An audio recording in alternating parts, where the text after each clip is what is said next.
বিধানসভাত ৰঙা চকু দেখুৱাই হাতৰ মুঠি ওপৰলৈ তুলি হিমন্ত বিশ্ব শৰ্মা তুমি অসমৰ আটাইতকৈ 2 নম্বৰী মানুহ বুলি ক'ব পৰা মানুহ কেৱল ময়ে আছে। নিশ্চয় আপোনালোকে জানে, দেখছে নাই বিধানসভা চাইনে নাচাই? মোৰ এই দমদাৰ কথাবিলাক চাইনে নাচাই? আপোনালোকৰ আগত যে দমত কথা কোৱা এনেকুৱা নহয়, হিমন্ত কেনেকে এনেকে ঘূৰাই থাকো, বুজা নাই? এনেকে এনেকে ঘূৰাই থাকো, বুজানে নাই? হা, ইয়াতো চব টিভি আছে, চবৰ সন্মুখতে কৈ আছো, হিমন্তও দেখিব, হিমন্ত বিশ্ব শৰ্মাইও দেখিব, হিমন্তক এনেকে এনেকে ঘূৰাই থাকো, বুজিছে নাই? বুজিছে? আৰু বেছি কথা নকওঁ, বসুন্ধৰা আঁচনিত আপোনালোকৰ কাকো মাটি দিয়া নাই, দিছে নেকি? ডিঙিপুৰুষ লাগিব বুলি কাকো মাটি পট্টা দিয়া নাই, দিছে নেকি? নাই দিয়া। হিমন্ত বিশ্ব শৰ্মাক ব্ৰহ্মপুত্ৰলৈ দলিয়াই যিদিনা পেলাম, যিদিনা পেলাম 2026 চনত চাচা আৰু মামা, চাচাৰ কোনোবা বন্ধু আছে নেকি আকৌ চাচা? মই আকৌ চাচাকো দেখিব নোৱাৰো দেই, হিমন্ত বিশ্ব শৰ্মাৰ সমানে মই বেয়া পাওঁ আকৌ চাচা, জানে নাই?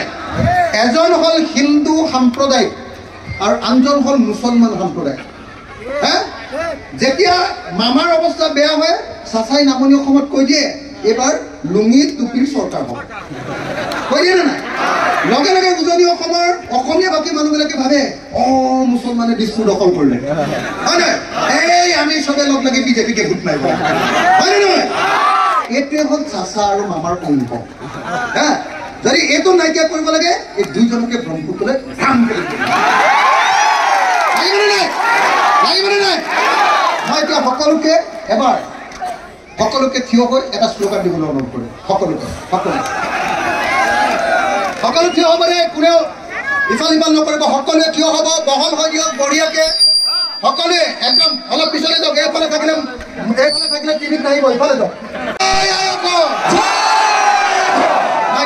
দুইখনত আৰু ইমান চিঞৰটো কম হ'লে ক'ত দিছপুৰত শুনিবগে? এই মাত্ৰ ক'লো বোলো হিমন্ত ভাইক দলিয়াই পেলাই দিম, তথাপিও মাতটো ডাঙৰ হোৱা নাই। একেলগতে দুইখনত অলপ পোহৰ লাগিব, একেলগতে